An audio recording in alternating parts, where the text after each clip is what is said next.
ఈరోజు రాష్ట్ర ప్రభుత్వం ఈరోజు రైతులకి ఎన్నో హామీలు ఇచ్చింది.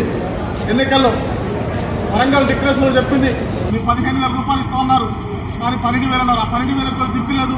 ఖరీఫ్ సీజన్ వచ్చింది, రబీ సీజన్ 2 ఎకరాలకు వేశారు. ఈరోజు ఖరీఫ్ సీజన్ వచ్చింది. ఇప్పుడైనా తక్షణ వేయాలా వ్యవసాయ కూలీలు 12,000 రూపాయలు ఇవ్వాలి. మరి ఈరోజు రాష్ట్రంలో భూసార పరీక్షలు జరిగినట్టు ఎక్కడ దాఖలు లేవు. మరి అదే కాకుండా పంటల బీమా అమలు చేయట్లేదు. పంటల బీమాను అమలు చేయాలి. అదే కాకుండా రైతులకి అందరికి కూడా ఎరువులు అందజేయాలి. యాప్ అనేది తీసేయాలి. ప్రతి రైతుకు కూడా యాప్ తెలవదు కాబట్టి యాప్లో ఎప్పుడు చూసినా జీరో ఉంటుంది. ప్రతి రైతుకు కూడా ఎరువులు అందుబాటులో ఉంచాలి. ఈరోజు నకిలీ విత్తనాలు అరికట్టడానికి కఠినమైన చర్యలు తీసుకోవాలి. అవసరమైతే వ్యాపారుల మీద పీడీ యాక్ట్ పెట్టాలి. ఎందుకంటే ఈరోజు నకిలీ విత్తనాల వల్ల రైతు తీవ్రంగా నష్టపోతాడు. సంవత్సరం తర్వాత అతను పండకపోతే అప్పులు పాలై ఆత్మహత్య చేసుకుంటాడు. మరి ఈరోజు వ్యవసాయ కూలీలకు నువ్వు ఇస్తున్నా 12,000 ఎందుకు ఇవ్వలేదు? మరి ఈరోజు కౌలు రైతులు 15,000 రూపాయలు ఇస్తున్నాడు.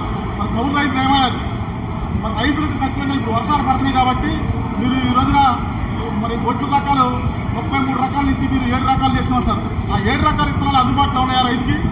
మరి ఎలా ఆ 7 రకాల విత్తనాలు ఎక్కడ ఉన్నాయి అందుబాటులో లేకుండా ఇప్పుడు చెప్తే రైతులు ఆల్రెడీ నాలుగు కోసం సిద్ధమయ్యారు. అది విత్తనాల్లో ఇలాంటి నిర్ణయాలు ముందస్తుగా తీసుకోవాలి. కానీ ఇది రైతులకి ఏ పంటలో ఏ భూమిలో ఏ పంట పడుతుందో రైతుకే వదిలేయాలి. మీకు నచ్చిన విత్తనాలు ఇస్తే ఇక్కడ భూమిలో లోపాలు ఉంటాయి, పండకపోవచ్చు.